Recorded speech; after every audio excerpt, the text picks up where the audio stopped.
شروع کرتا ہوں اللہ کے نام سے جو بڑا مہربان اور نہایت رحم کرنے والا ہے۔ حضرت ابو ہریرہ رضی اللہ تعالیٰ عنہ سے روایت ہے کہ رسول اللہ صلی اللہ علیہ وآلہ وسلم نے فرمایا، 7 قسم کے لوگ ایسے ہیں جن کو اللہ تعالیٰ قیامت کے دن سایہ مہیا فرمائے گا، جس دن اللہ تعالیٰ کے سائے کے علاوہ اور کوئی سایہ نہیں ہوگا۔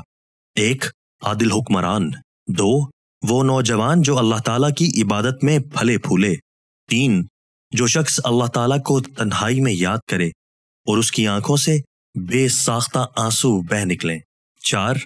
وہ آدمی جس کا دل مسجد میں اٹکا رہتا ہے، 5 وہ 2 شخص جو ایک دوسرے سے اللہ تعالیٰ کی خاطر محبت کریں، 6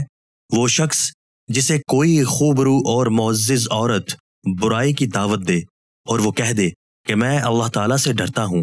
7 وہ شخص جو اس قدر چھپا کر صدقہ کرے کہ اس کے بائیں ہاتھ کو بھی پتہ نہ چلے کہ دائیں ہاتھ نے کیا کیا ہے۔ دوستو، اللہ تعالی ہمیں ان احادیث مبارکہ پر عمل کرنے اور اپنی زندگیوں کو سنوارنے کی توفیق عطا فرمائے۔